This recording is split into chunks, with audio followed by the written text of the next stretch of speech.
computer. I think it started for me, so I'll do the clap. I know. And now you will turn off the video and mute. That's okay. Okay. So I think it's on now.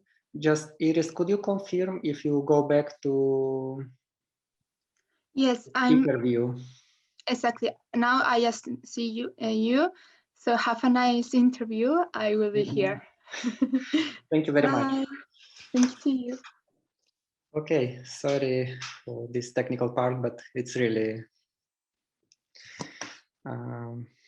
just to have some from the field, some few minutes.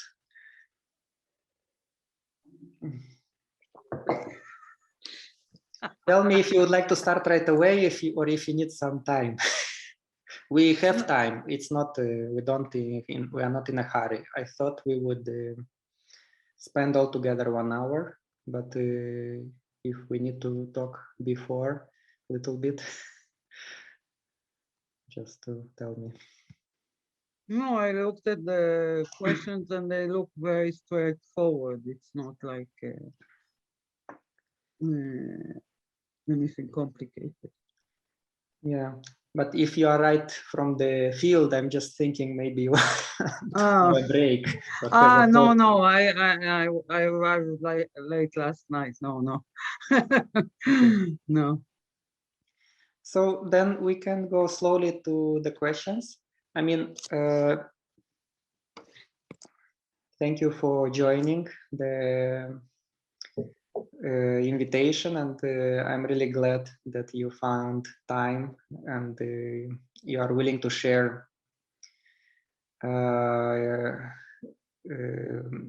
your experience and your understanding of the topic and the relation to the topic of education in general, and so that we can also look at it through your own experience of a reading group or several reading groups, at least from what I remember, taking us back to 2015, but in discussion with Florin and Livia, I learned that they started it even earlier. And I suppose for you, Noah, it was also an earlier practice than we know about it. So I would use this opportunity to ask you to introduce yourself shortly, and then we can maybe start with the questions which are more like general directions for us to follow. We don't need to answer exactly those questions, or if I didn't ask something in those written questions, you can just comment on other things which you feel like are important. It's really free format. We don't have to even follow this structure, and we can start from the end to the beginning, but maybe just for the easiness of use, we could start with the first things. But first, if you could introduce yourself, would be very nice. You want to start, Florin, Livia? We can't hear you. I was hoping to be in this together, like to make just one presentation.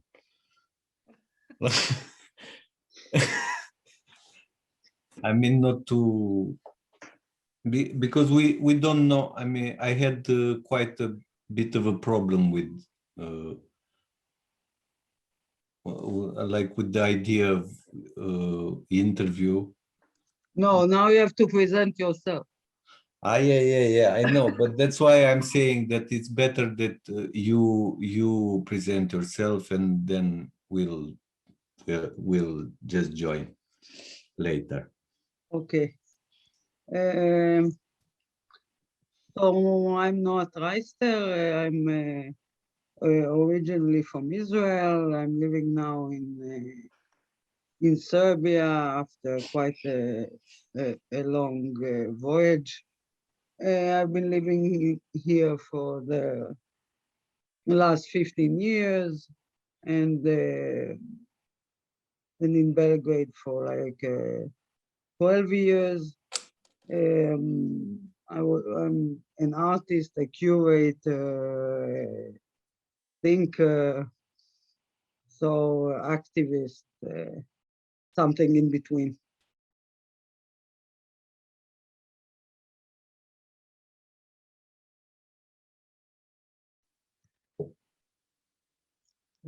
Florin and Livia, would you like to introduce yourself as well, or would you like to enter a bit later?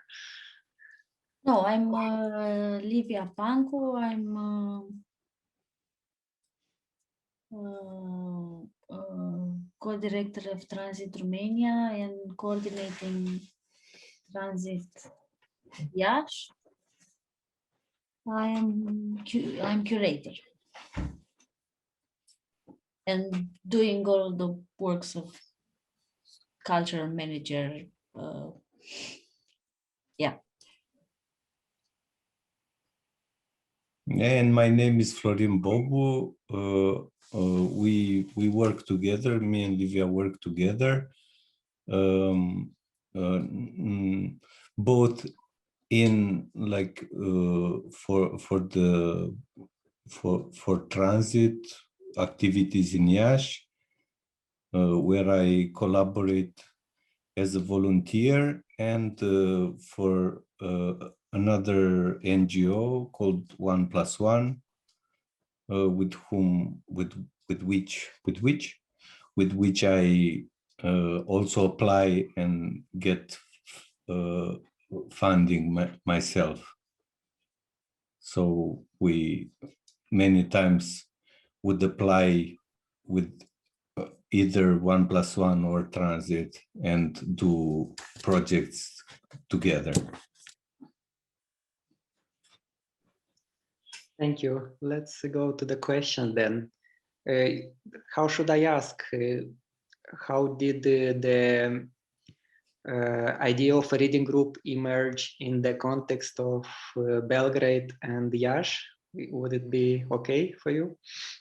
We can ask briefly from the big, I mean, in Iași, the idea of reading groups emerged, I think, also via Noah or via Nebojša Milikic, that realized a project in Iași called the Glittering and the Misery of the European Middle Classes, in which he invited Noah.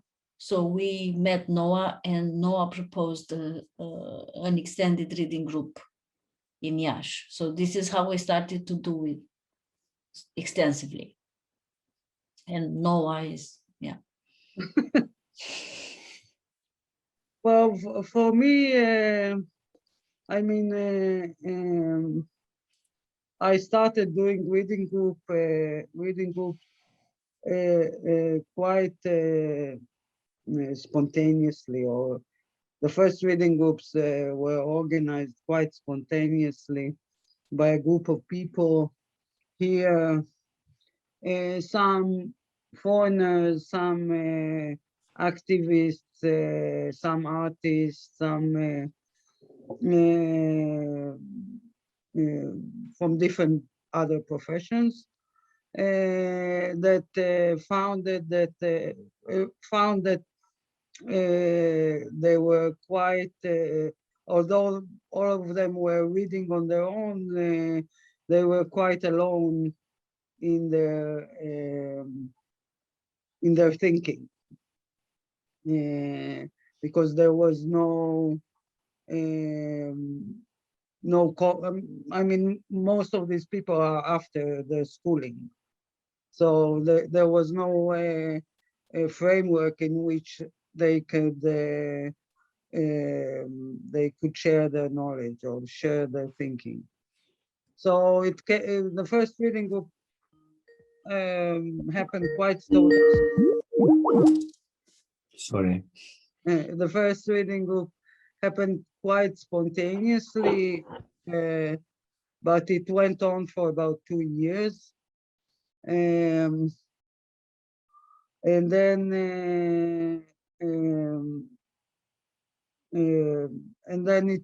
kind of took different directions, and we found it, at least I found it a very interesting way to exchange thinking, especially political thinking, with other people.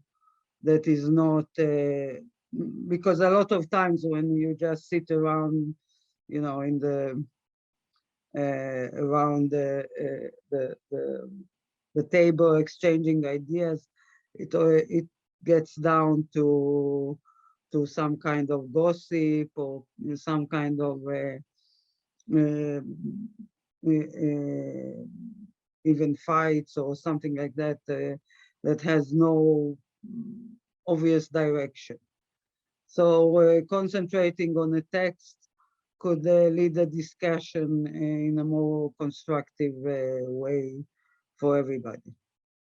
So, when Nebojša invited me to do some artistic project connected to this theme of the middle class, I immediately thought it would be a good idea to collect some texts that were, you know, because this theme of the middle class has been circulated around our milieu in Belgrade for a while. So I was thinking it would be good to collect some texts that have been circulating, but we never concretely discussed them, and to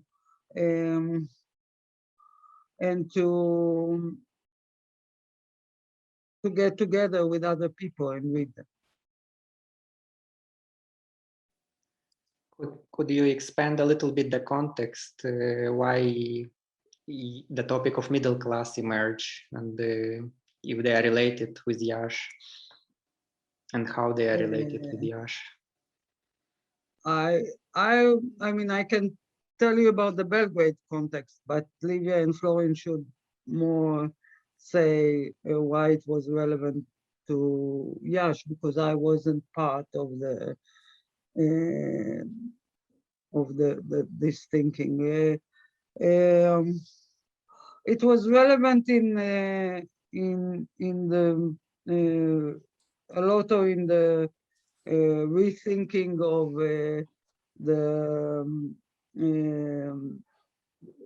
the breakdown of Yugoslavia, and of the new classes that appeared in the new constituted states after Yugoslavia, and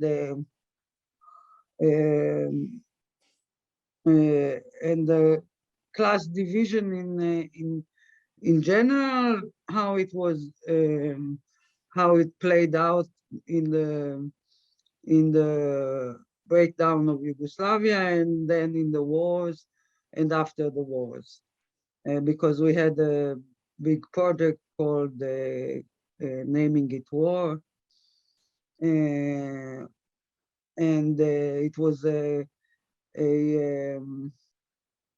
meeting and a collaboration between war veterans and anti-war activists who are mainly middle class, and it was part of one of the questions in the interviews we did with them.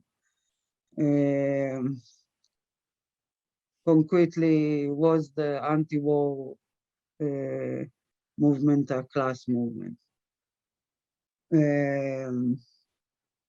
So in that context, this whole discussion of the middle class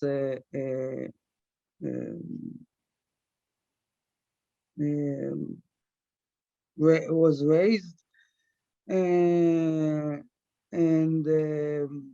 we looked at a few texts from the 60s and 70s about class formation in Yugoslavia, and so on. And you know, that's from my perspective now.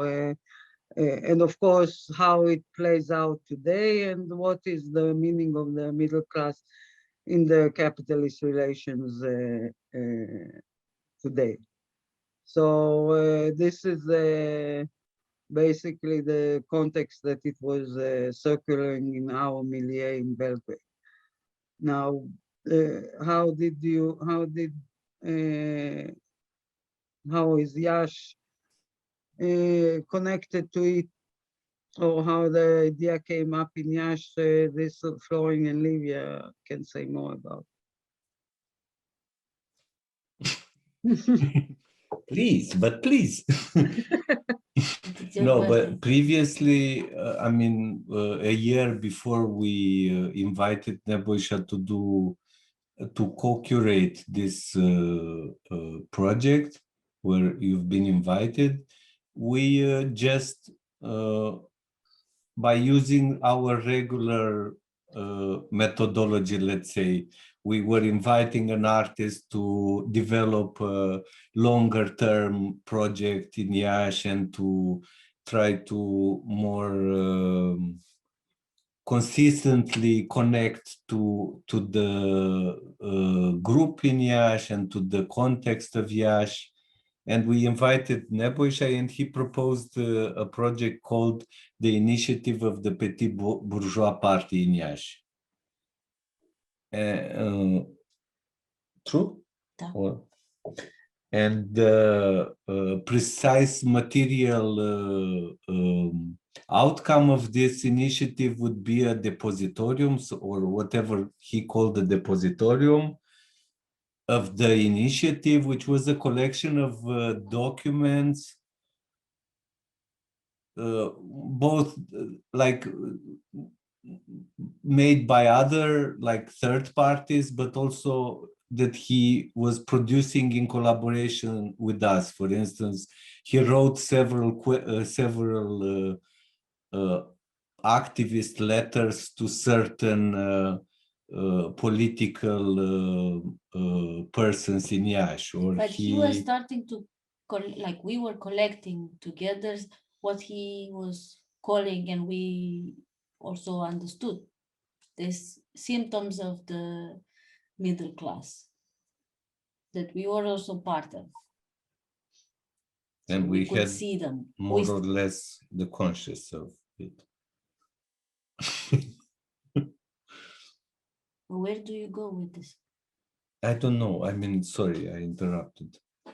Okay. And yeah, so we first started to look at the text, but beforehand we, in other groups, we started actually not to look at text together, but to look at artworks together. So years before, we did some groups with artists, theoreticians, historians, and looking in groups, like 4 working days, for example, looking at some artistic project that we consider that has different action in public sphere. Mm-hmm. And I remember that the motivation of Nebojša, who was the co-curator of the Glittery and the Misery, was that he considered that the ideology which is connected historically to the middle class was also connected to fascism. And because Iași has a really violent history, so not necessarily violent, but has a history in relation to the appearance of fascist movements in Romania, because Iași was the place where the biggest right-wing movement in Romania appeared. and there was also the pogrom of Iași in 1941. We considered that. You said not so violent history. No, that was violent, but I mean it was violent and also non-violent, because it was not All the time. With the same kind of violence. So we consider that it's that it was important to research that ideological framework. And the year before, we were working on a project connected to the Iași pogrom, and it was there was no place for a discursive element. And in this context, Noah proposed that we go a bit different, like not from the historical fact, but more from the ideological context. And we start to think about it. Yeah, and actually the reading groups were another way to, I mean, it was the first reading group, I think we held it on Yes, that's what I 27th of remember June. right now. On the days that they were commemoration. commemorating the pogrom, Yeah. what I called the pogrom festival. Can we say that a reading group is a way to produce context for participants, for those who are part of this process? Or it's also a way to produce content, like to research deeper into the context? What do you mean It's context? also, like, for example, bringing this activity to Iași to go deeper into the Iași context and the connecting the pogrom with other how to say manifestations, or either thinking or finding relations between fascism and then the other contexts. I don't know. You know what I mean? Yeah, but I don't know what your distinction between context and content. Yeah, when I speak about context, it's something that can help us produce content in a way, like it's contextualizing the action, but also providing additional elements or additional understanding of the situation, which helps us later on to produce something.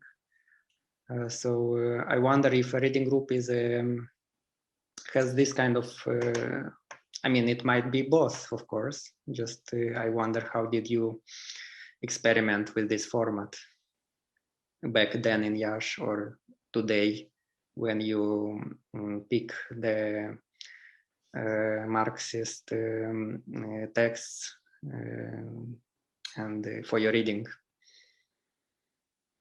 What do you mean Marxist texts? Sorry, texts written by Marx. But I also then we read Marx. We read the Jewish question.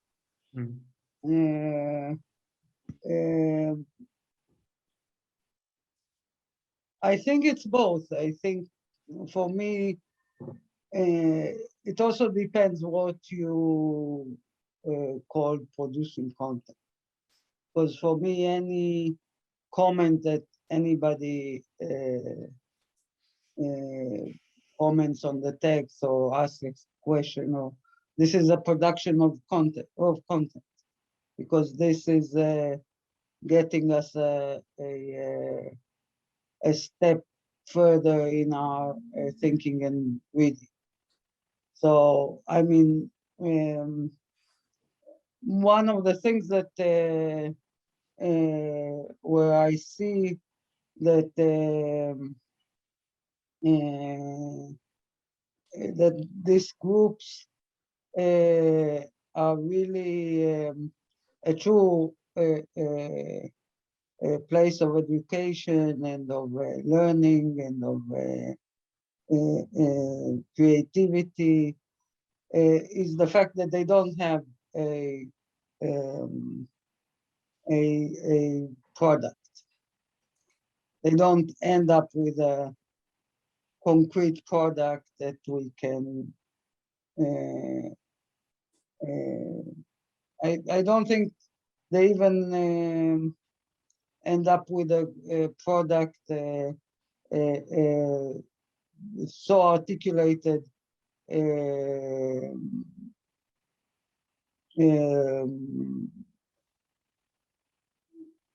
personally to each of the participants. But I mean, I think that it was very interesting in this context, the discussion we had in the last reading group about the conclusion of that reading group, because for me the thing that shows that something is happening, that it's productive, is the fact that people want to continue. So, and I think it's very hard to articulate it's very hard to distinguish between what you get out of the reading group and what are other effects that bring you to do or to behave in a certain way. It's not like it works like I read this passage in Marx and then I started to behave in a certain way. There is a whole process, and it takes many months and years to understand and to incorporate, and it's not that conscious of a process either. So, because learning never is. But the fact that people want to continue and that more people want to join means that that's something creative, positive is happening. And I think that regarding concretely to your questions, I think that that at that time some of the curators or the participants of this commemoration of the pogrom also participated, and it was, our approach was a bit of a shock to them. So it opened kind of another perspective on the mainstream narrative, or apart from the mainstream narrative. But that this kind of encounter can have a shock effect, but that doesn't mean necessarily that that it has a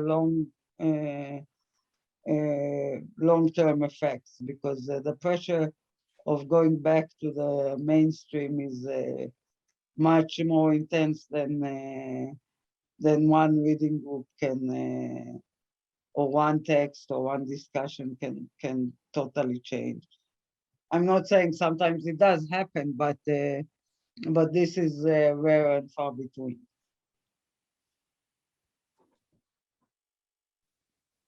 So maybe you could elaborate a little bit more on the political significance of the reading as a practice, and the necessity for those reading groups to be out there.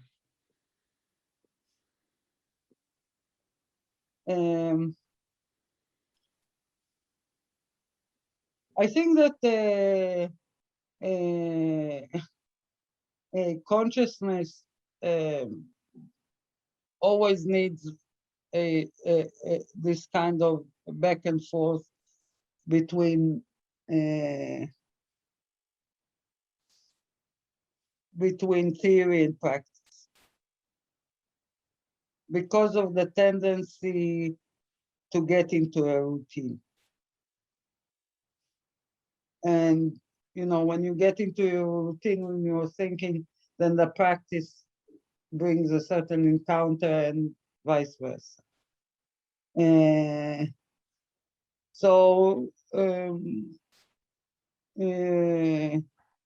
Reading groups, especially for people who are not in an academic framework, or are in an academic framework, but it covers only one side of the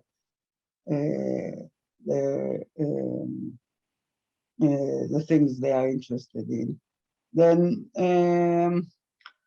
Then these reading groups allows both to encounter new ways of thinking, both in the text and in people. And it opens a lot of doors. And then you can change your practice. And then the practice shows something else, and it opens a whole new set of questions. And you go back to the theory to look for answers. So it's all the time going back and forth. But I think that there is something that the participation of many people, especially varied people, I mean, with a lot of different ways of thinking and backgrounds and so on, and locations, always keeps you out of your comfort zone. And this is what is important about it. That it doesn't let you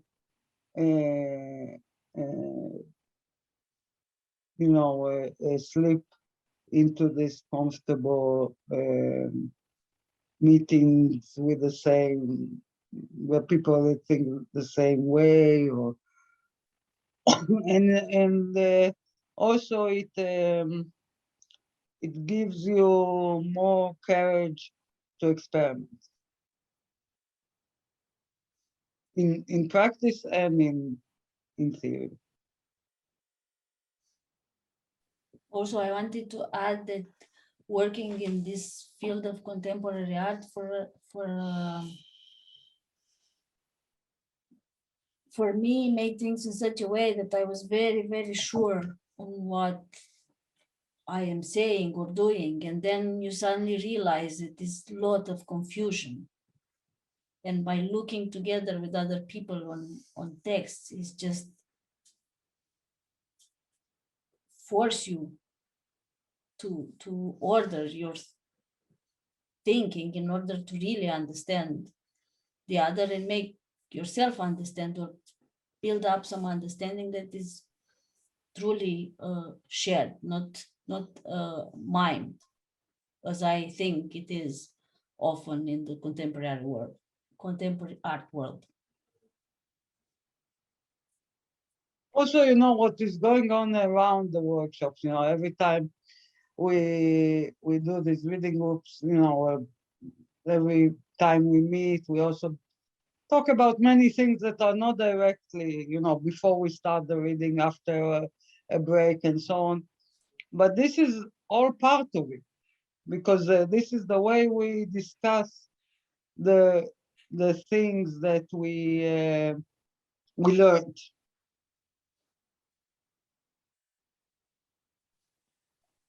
Maybe you could elaborate a little bit more in how the activity is structured, like who is the one to decide on the topics, who can take part, and how people learn about this opportunity. What's the difference between a collective reading and individual reading? Maybe you could a little bit explain the mechanism, how it works? Well, the initial group was much smaller. And then I guess people participating in the group started to invite other people also. What is somehow obvious is that it's mostly Romanian. It's a big part of Romanian or living in Romania people. So I think that's a bit of a, I don't know, it's strange. Maybe Noah can talk about this. Generally speaking, there's no limit, or except maybe technical limit, how many people right now can be on the internet, but there was never put any limit about who can join. Anybody who was interested could join. And there are many people who came in and out, who came for only one session. I mean, not just in the ones we are doing now on the internet, but even before.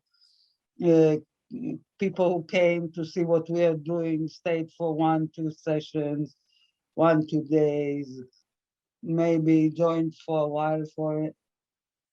So there is a stable group, but there are many people who came in and out for different periods of time.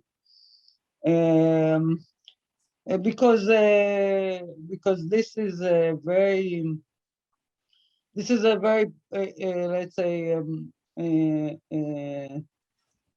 this is one way of having a reading group. So, you know, other reading groups you have reading groups under the name reading groups can be many methodologies. Like I know people here mostly prefer reading groups that people are giving the text in advance, and then somebody does a summary of the text and they discuss. This is one way of doing reading that's like different than what we are doing.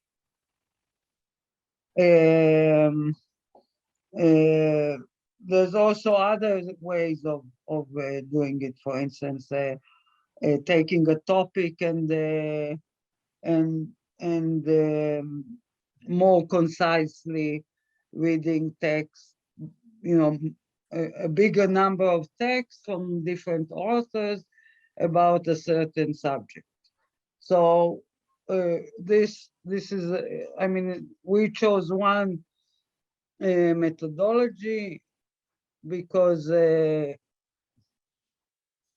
for the people in the group, they seem to think that it was the most appropriate for them, because they wanted to discuss a text which they either partly understood or felt that they didn't understand or wanted more information about, and it was important to read it together. And it's only also about the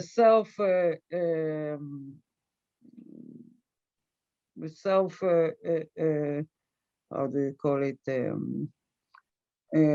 assurance of reading a text.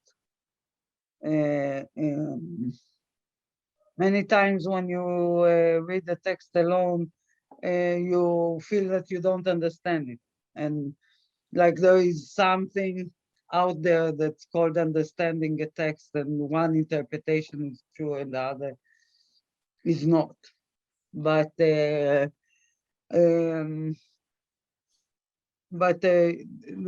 reading together, this reading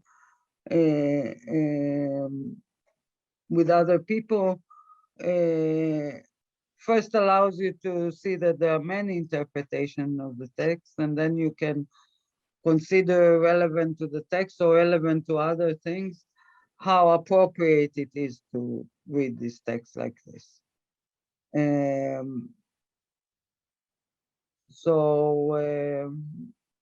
I forgot the question.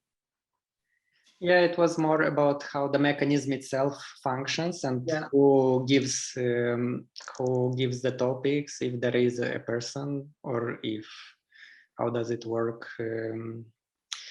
How did you end up reading Marx, for example? And we started with Kant Okay. and Hegel. So. No, we started with the Jewish question, and then Yeah, we went started to, yeah. Also But what I wanted to say is that actually I mean, for me, it was very shocking to understand and realize we are reading philosophy, and I was shocked to understand that I can understand philosophical texts, which I thought I could not. I thought that philosophical texts are for people trained as philosophers or theoreticians to read that. And also talking about the shock of, I mean, you can have also shock of realizing that you don't understand the text after you read it and you thought you understand it. And that is actually really, really beautiful.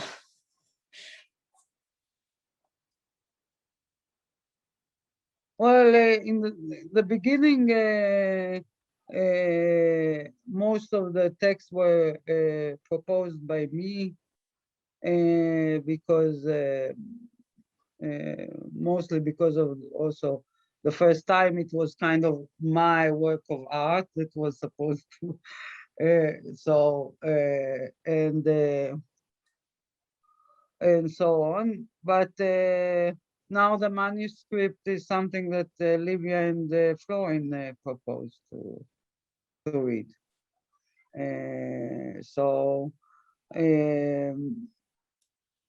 Somehow also, there is a general feeling that most people want to read Marx or something related to Marxism.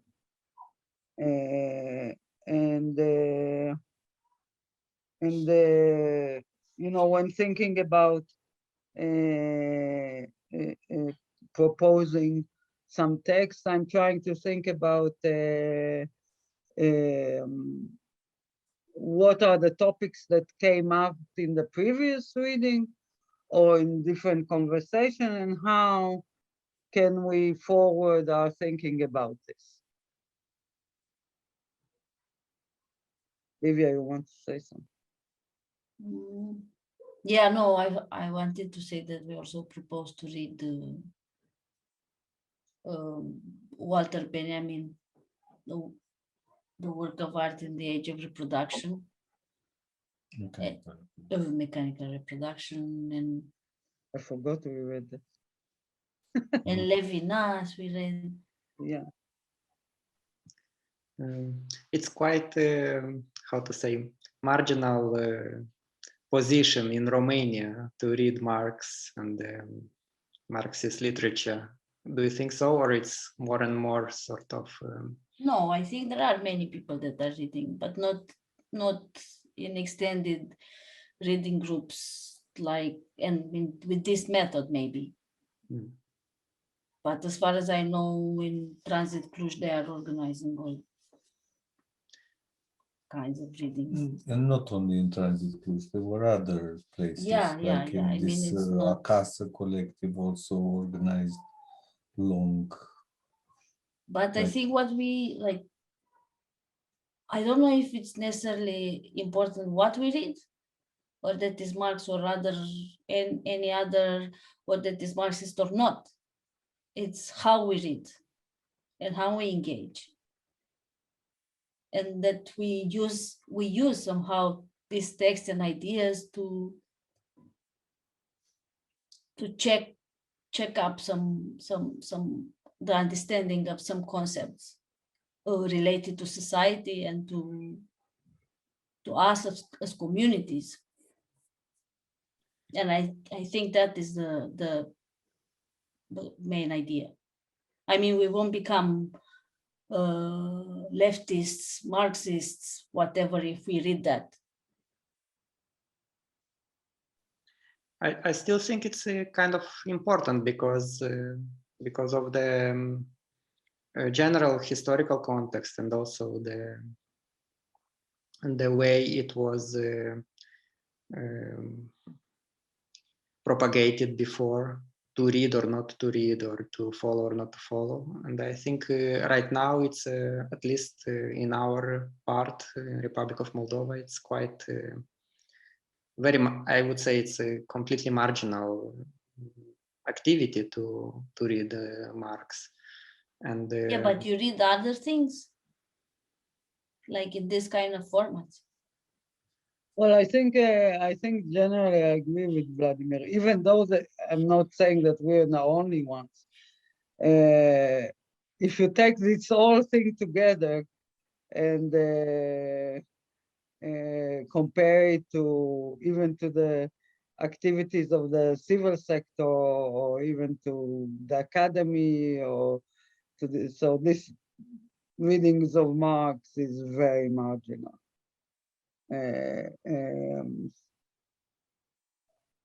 What for me is the most, in some way, frustrating, and we talked about it with Florin and Livia many times, is that we, with all our reading, we actually don't manage to penetrate the working class.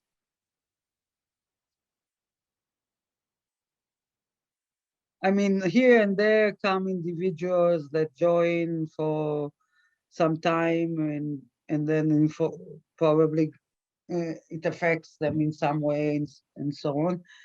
But we're not on a bigger scale managing to engage the working class in these activities. Even though that doesn't mean at all that people don't think, or people don't have a strong political opinions. It's just that in this context, it's not.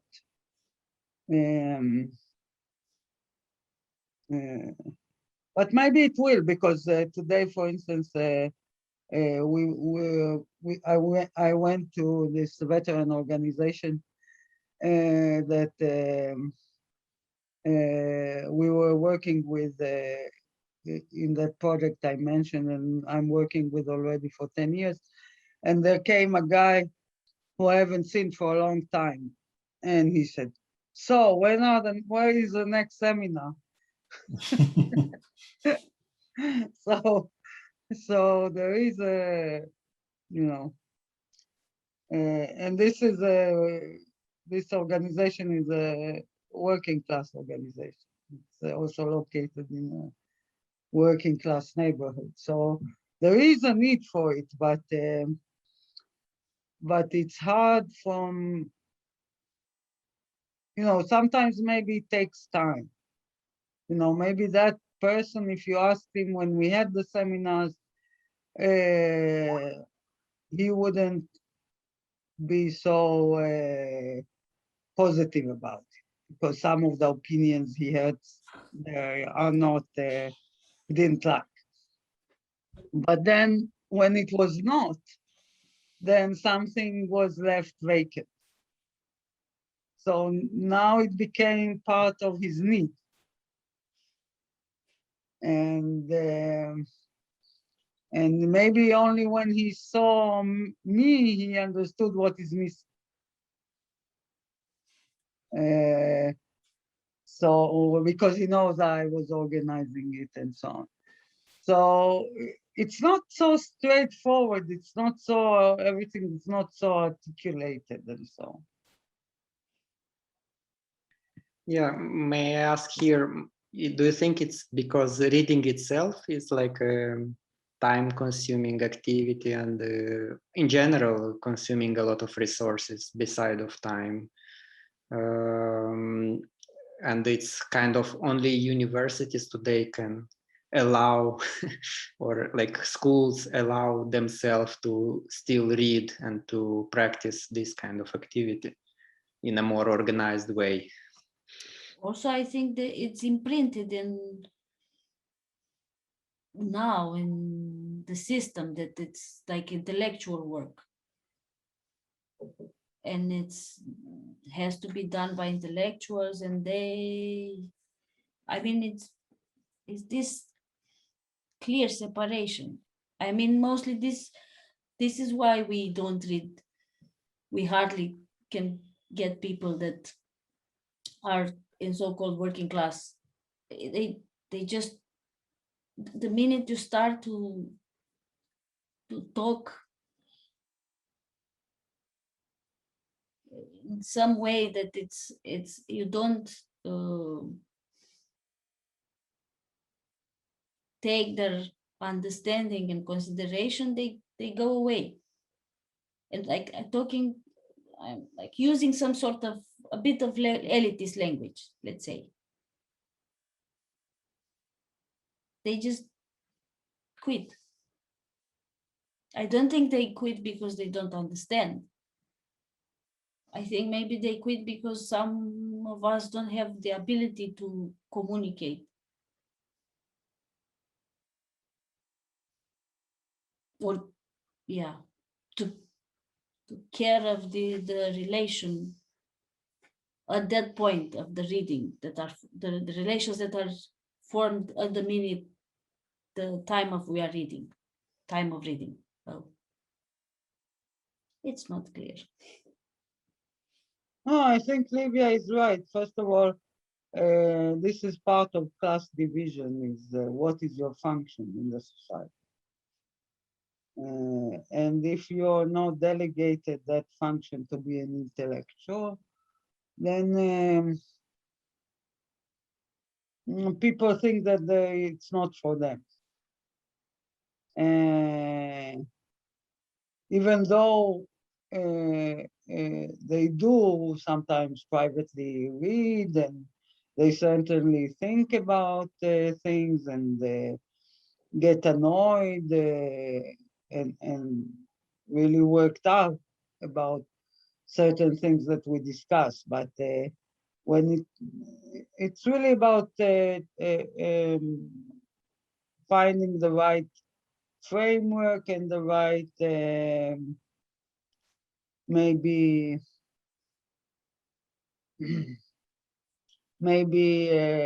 the right how would I say it, balance between reading and discussing and how much we discuss the text as is, and how much we give examples and discuss concrete situations, which gives you a kind of more opens the way to a theoretical understanding and so on. Because I don't think it's really a matter of time. Because many people, would say themselves that it's not, they can give up a few hours of television or of something else to do this activity. Just a matter of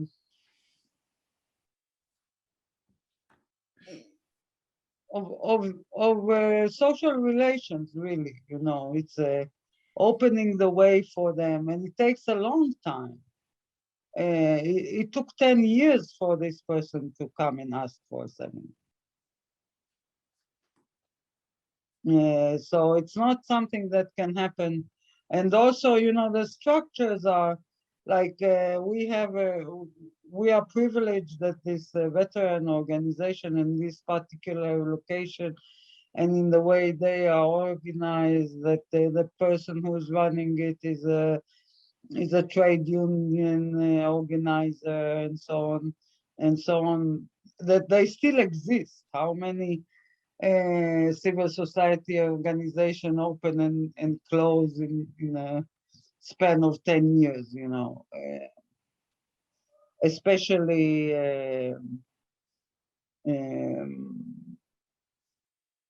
especially in these communities of working class people, either because they don't have the funding or they don't have the facilities, or so on and so on.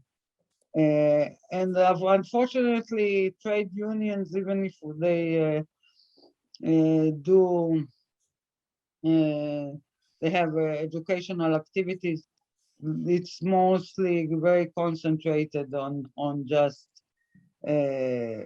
you know, workers' rights or something like that. Not, they don't open it up to conceptual or historical or sociological activities.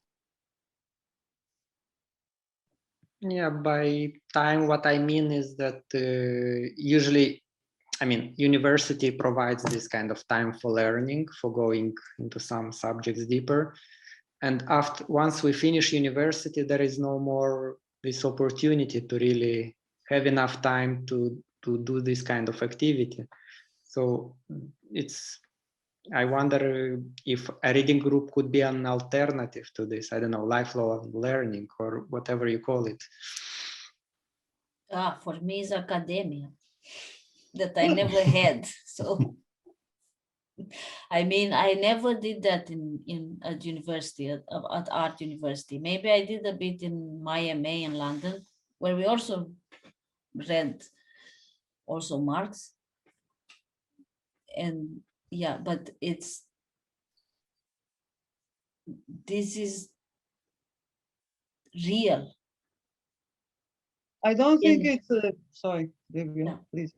No, it's real in comparison with my other experiences, like in school. I don't think it's a matter of time, it's a matter of organization and giving a framework to something. You know, because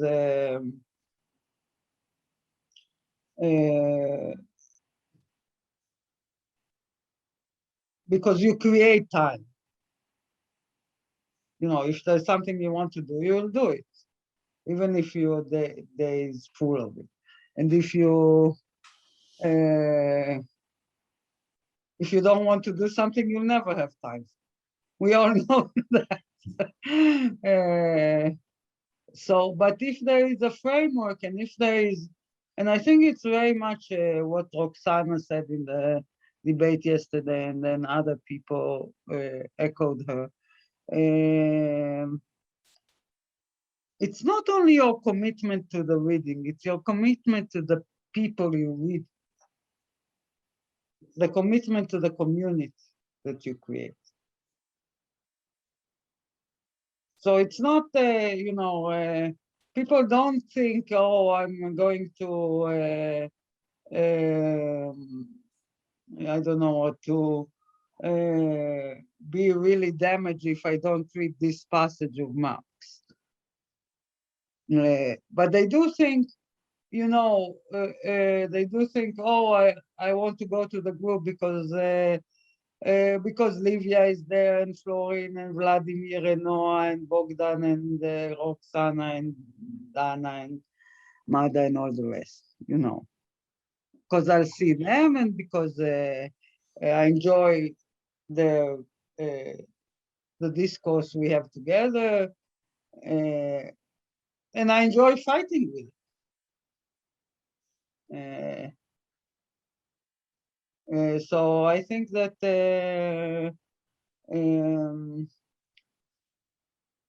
you know, it's not, it's both. I mean, it's the text, but I think as important are the social relations that are created in the group. And also this is obvious also by looking at how much we read per session. For example, we read like 1 page per session and rest is discussion. That's lucky if we read Debates. 1 page. No, I mean, first of all, I must say that this experience from the beginning, from this first work group, and I don't, maybe Livia and Florin can give a good explanation. I don't have one. From the first time that we read, then when we did the Glitter and the Misery of the Middle Class, people were very serious. I mean, people sat for 6 hours and read, and that never happened to me before. I mean, I was like amazed. And this level of consistency stayed more or less through these whole years of reading, which didn't happen anywhere else, you know. So I don't know why in the Romanian context it works like that, while in other contexts it works differently. But it does. So you don't fix what doesn't need to be fixed.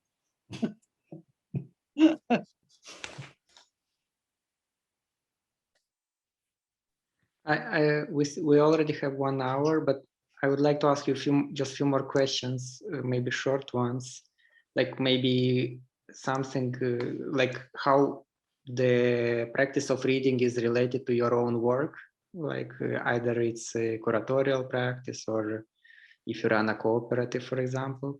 And the other would be more like what are the tangible outcomes, or what can we actually, you mentioned in the very beginning, Noah, that it's there is no maybe no concrete product, but still I believe there are some outcomes out of this practice which then we can either use in our own practice or in our own context. But may I ask you just for 1 minute break, please? I'll be back. Vladimir, you were asking about the tangible outcomes of the reading group in real life. And before, maybe you could say how the practice of reading is related to your work, if you somehow interconnect. Yeah, so I am paraphrasing Florin, but it's true for me as well. It's paralyzing me. Really, this is the effect. You mean you cannot work after you read? No, I mean you cannot have the same self-centered ideas and products and like wrapping yourself as a product, as a curator or as a something, with the same unawareness of the fact that you are not you, you are the result of many things, or we are the result of many things, and then you start to talk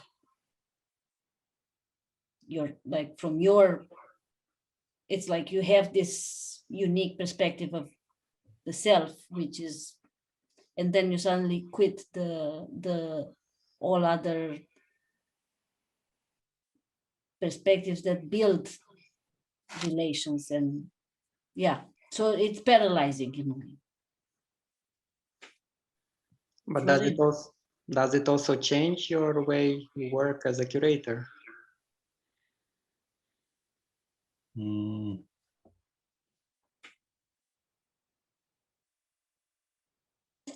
It's not like we had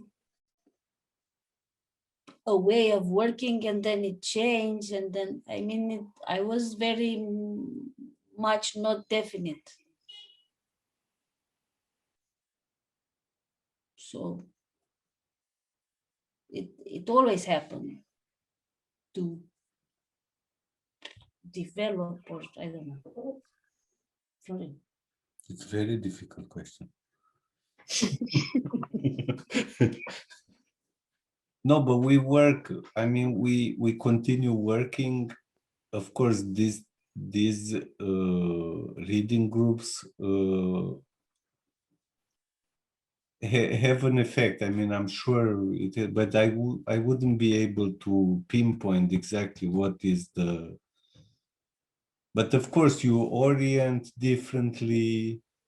Somehow you are not maybe impressed by the same things. You have And also you different don't make this expectancies. separation, like curator, person. It's more difficult to do that. It's like I put my curator hat, then I take it off, and then I'm manager, and then I take it off, and then I'm participant in the reading group, and then I take it, and now I'm interviewing.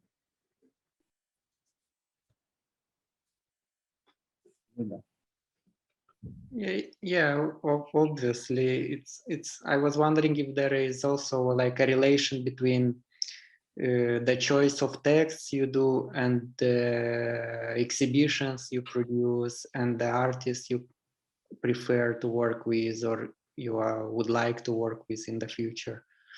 If this Usually kind of we make this, topics interconnect with each other. well, I think we always did work with people that we have affinities with, and with people we don't have affinities with, and we especially wanted to build some Right. relations with them as well. That I think it was there, and it's very important not to work only with people that you have same interest or same affinities, or no. Well, for me, I think I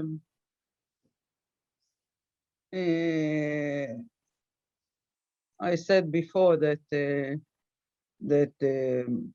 you know,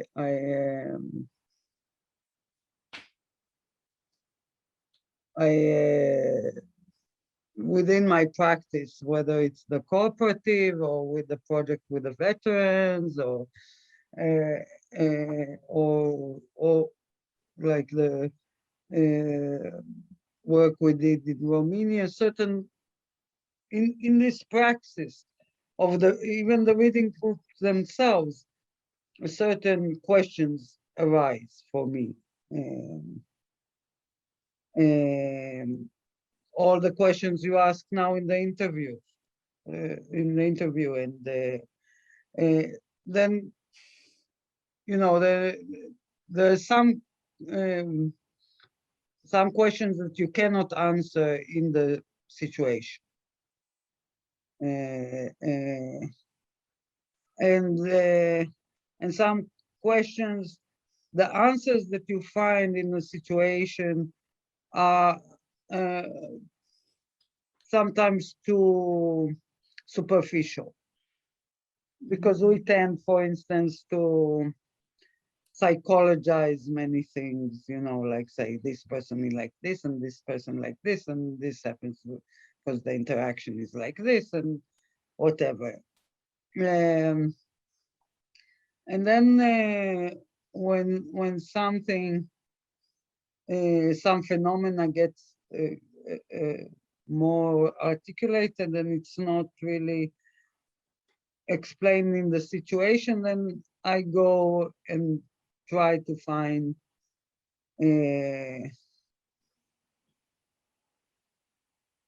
some answers in text, basically in other people's experience.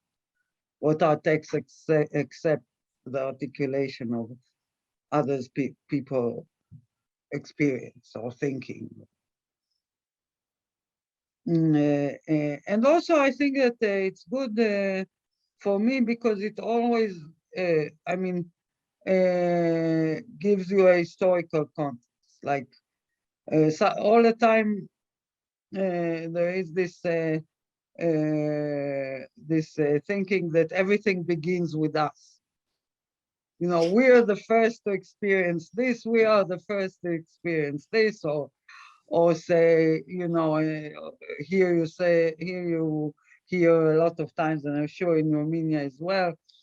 But you know, Serbs are known for having inner fights. Yeah, but go to Romania, it will be the same. Go to England, it will be the same. Go to China, it will be the same. You know, people are like, and and then, you know, and reading different texts gives you also this historical moment that you're both a part and of a certain tradition or many traditions, and you have your concrete historical materialistic conditions that might different, but they're never like 100% different, that you cannot make any relations between the two periods, you know.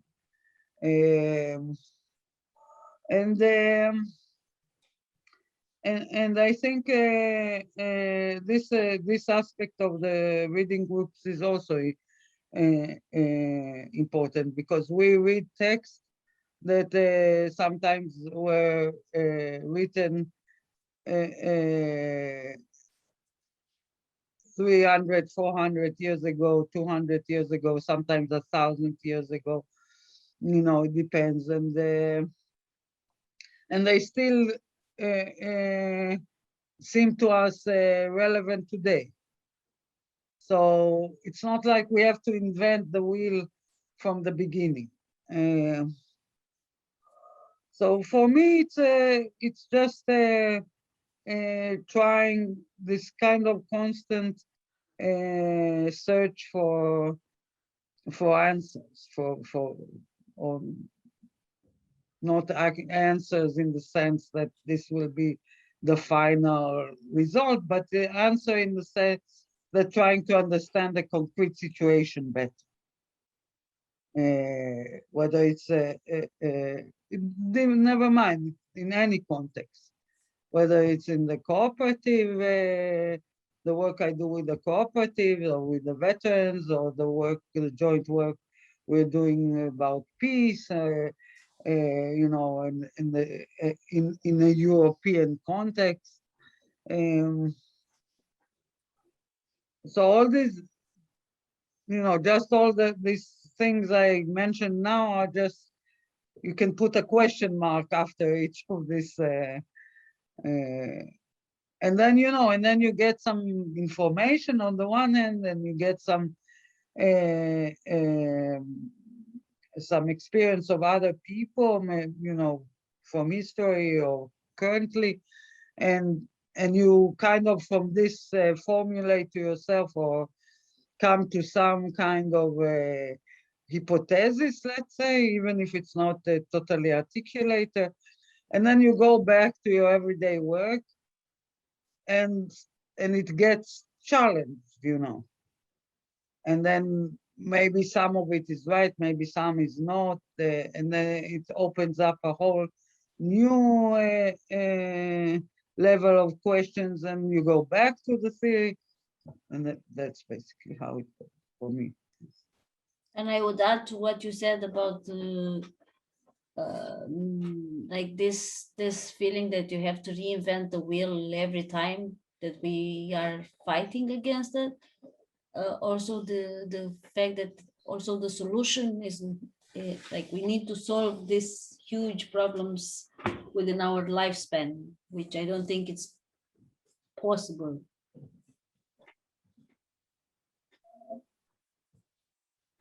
Yeah, I think this explanation makes a lot of sense in the sense that the reading group is not just I mean, it's a frame, but it should be like a permanent frame out there always go back to for collecting some maybe answers, maybe experiences, and which sort of help you move forward in your own practice. I was always thinking of reading as a sort of symbolic production or production of symbolic capital activity, in terms of like us as artists, we produce works of art which are also having a material background, are a sort of symbolic gestures.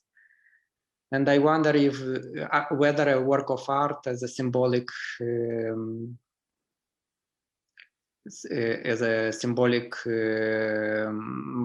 production, or a text, written text, also as a sort of understood as a symbolic production, can produce this kind of material transformations or spatial transformations, or can influence.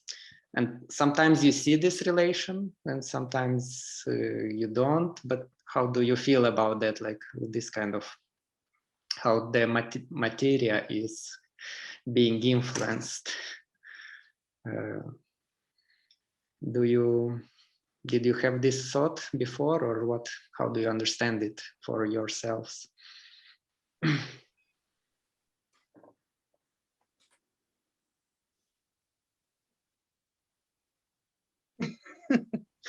I can bring an example. Like we had, and some of you maybe have been there in Chisinau, in Zaikin Park, where we've been doing quite a lot of performances, a lot of works of art were represented there, exhibited. And this produced a whole network of relations with neighbors, with even with developers who build housing, like these high-rise houses around the park. And at some point, a road, like concrete road around the park, was built, but there, on papers, you won't see any owner of this road. Like it came from nowhere. Neither the city paid for it, nor there was a private developer who built it. Officially, it doesn't exist. But I see that road as a sort of outcome of our dances, let's call it, or our sort of symbolic work we did like several years in a row. And I wonder if in your field of work, you also see these relations, if you see this kind of connections.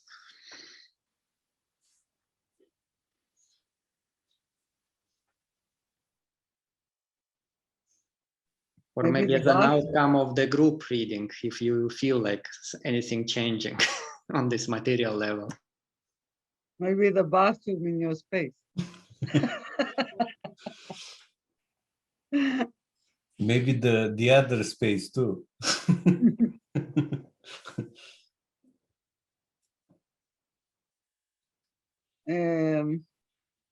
Well, I cannot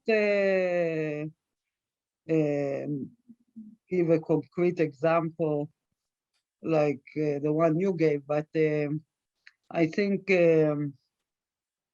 that some social structures, like the organizations we worked with, whether it's the Center for Cultural Decontamination and the veteran organizations for sure, and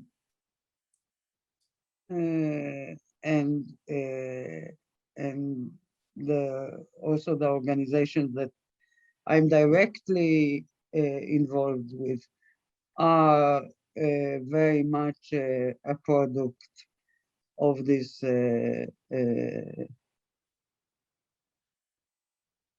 reading groups. In the way they function and in the way they, you know, the way they approach different struggles and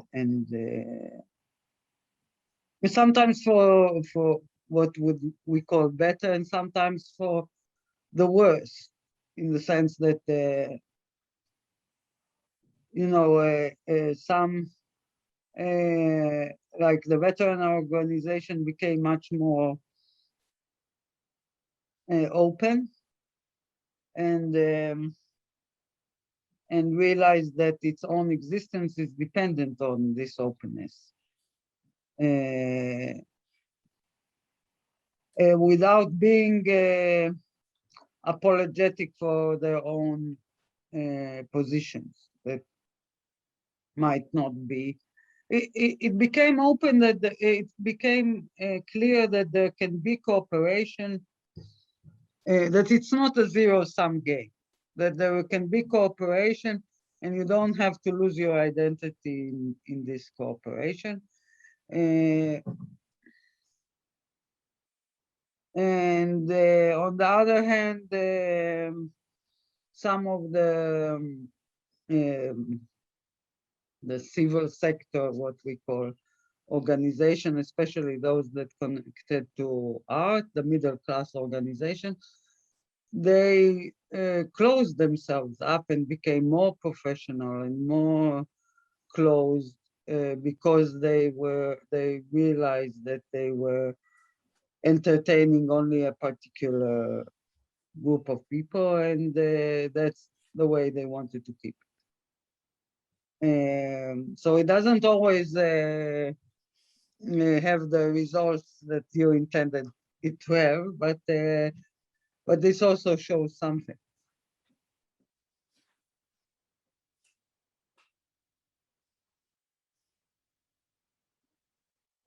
So what would be the synergies with other struggles which a reading group can create?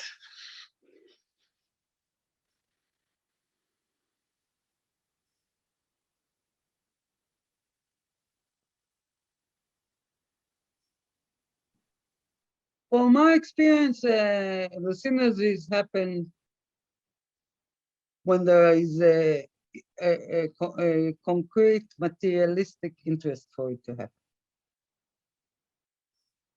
You know, the reason certain organizations closed was because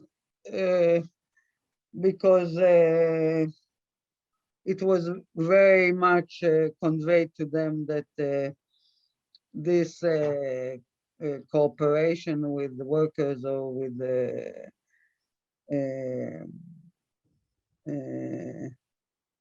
the war veterans is not acceptable in certain donors'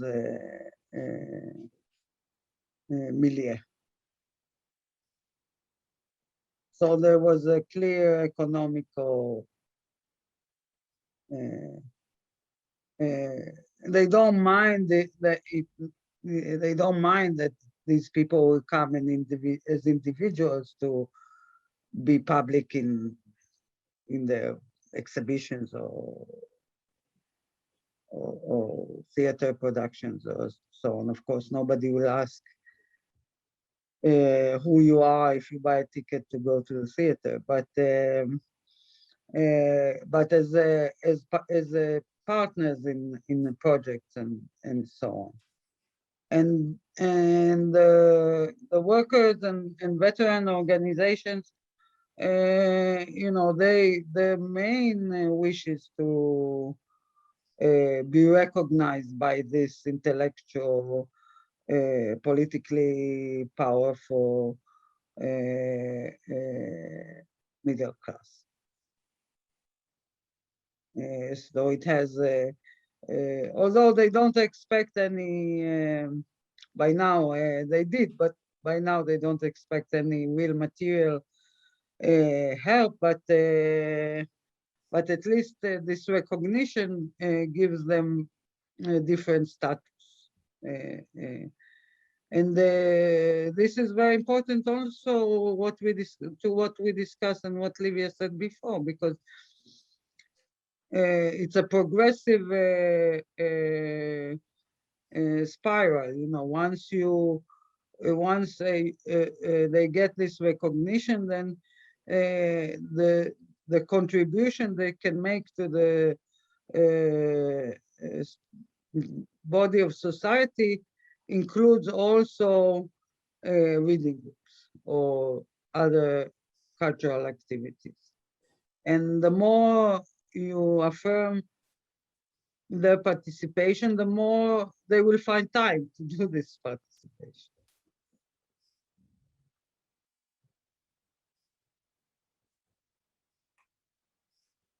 So maybe just the last question, what are the other texts, maybe Florin and Livia, you would like to answer?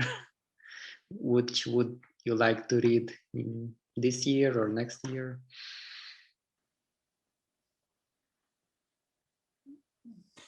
I can say that I would like to read again some of the texts we read, because I learned that it's every reading, depending on who the group is formed with, it's somehow different. And I would like to read this again, the Walter Benjamin and the Jewish question in this group this time, after we had this marathon.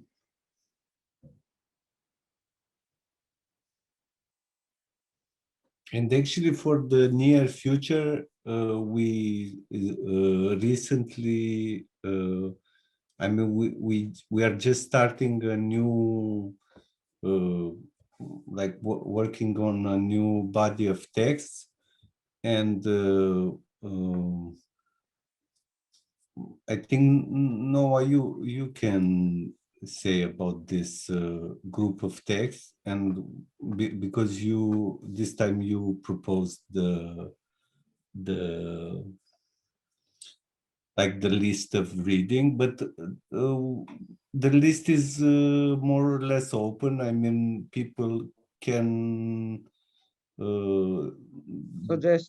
suggest other things, and which reminds me, don't remember if you said that, if you remember that Mada at one point suggested that we, yeah, I forgot what she wanted to read, but I remember that she was very enthusiastic about it. For me, because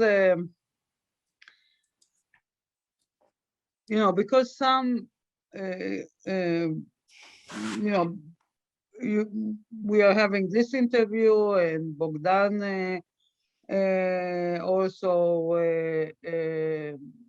asked us. There is a sense, and before also in the project that we had conditions of peace and so on.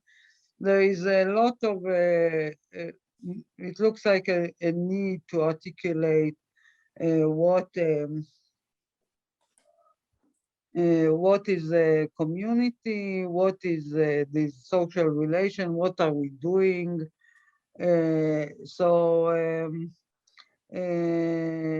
When and also it was Florin's proposal to make this project about the topic of reading together. Yeah. So I proposed a few reading groups that in some ways give different aspects of relating to this question, whether it's a more educational a set of text that deals with the educational aspect, whether it's a group of texts that deals with the communal aspect, whether it's a group of texts that deals with testimony, and I don't remember what else. But you know, really trying to engage with what we are doing together. And this particular text that, I mean, all of the texts are taking, not all, but most of the texts are taken from the Marxist tradition. And I thought also that we read now already a few texts of Marx, it would be good to, you know, try and see how other Marxists continue to develop that tradition, and then go back to Marx himself. I would like to read the Gotha program, for instance, the critique of the Gotha program, and see from all the knowledge we accumulated from different interpretation, how we come back to the Marxian text and read it maybe different.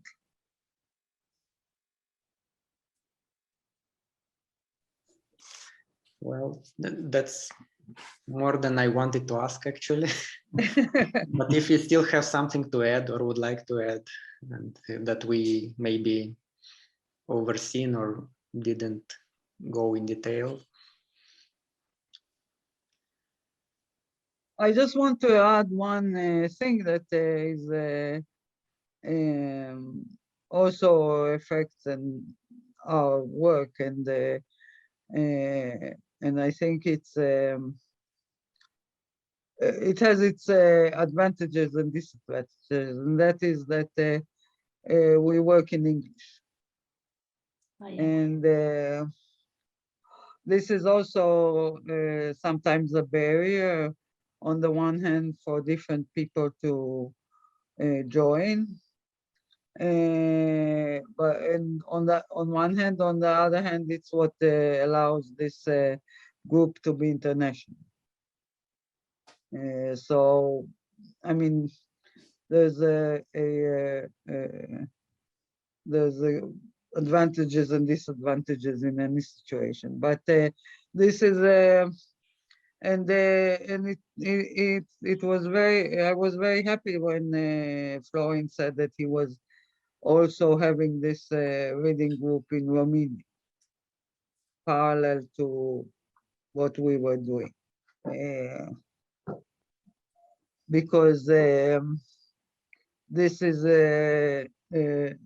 I think allows a different group of people to participate, and even the same people to participate in a different way. So this is something that also needs to be considered. But Vladimir, Yes. you joined some of the Answers. readings. No, you Reading. joined some of the readings. If I join, of You course did I... already, so No, this is in my plan to still follow the group and to participate from time to time when the time allows. I'm really enjoying actually the group, so I really hope it continues. And I have even friends who maybe would like also to join. I was asking last time if possible to invite, so I will also pass to them the news. And yeah, I wish you patience again and hope to see you soon. Thank you very much for your Thank you for inviting us. Let's keep in touch and hopefully see each other soon, and come to Chisinau next time when you can also.